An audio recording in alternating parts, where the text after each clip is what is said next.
अस्सलाम वालेकुम दोस्तों, उम्मीद है आप सब लोग खैरियत से होंगे। बात करेंगे ओमान में कोरोना केसेस से मतलब, लेकिन इससे पहले बताते चलें कि अभी तक ओमान की कोई मेजर खबर नहीं आई, यानी बहुत ही इंपॉर्टेंट खबर, इसलिए सुबह से कोई खबर शेयर नहीं की।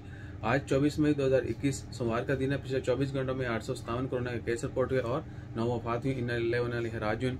ओमान में कोरोना से वफात होने वालों की कुल तादाद 2274 है, जबकि कोरोना केसेस की कुल तादाद 2,11,221 है और सेहतियाब होने वालों की कुल तादाद 1,95,435 है। हॉस्पिटल के अंदर तमाम मरीजों की तादाद यानी कुल तादाद हॉस्पिटल मरीजों की 685 है और पिछले 24 घंटों में 86 मरीजों को हॉस्पिटल में एडमिट किया गया, जबकि 237 मरीज अभी तक आईसीयू में हैं।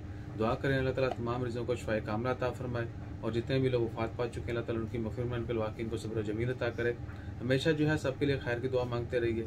इंशाअल्लाह खैर अल्लाह ताला इस वबा को जल्द से जल्द ख़त्म करे, हम सबको आप सबको अपने हिफ्ज़ ईमान में रखे और दुआ करें कि हम थोड़ा स्लो बोला करें प्लीज़, क्योंकि बहुत सारे दोस्त साहब जो है ना वो एतराज़ भी करते हैं कि पायन पता नहीं थानू कादी काढ़िए। तो इंशाअल्लाह अगर कोशिश करेंगे कि स्लो स्लो बोला करें और बेहतरीन अंदाज में जो है वो आपके साथ सारी इन्फॉर्मेशन शेयर करें। अपना ख्याल रखिएगा, दुआ में याद रखिएगा और हमारे स्लो बोलने के लिए ज़रूर दुआ कीजिएगा। जज़ाकल्लाह, अल्लाह हाफ़िज़।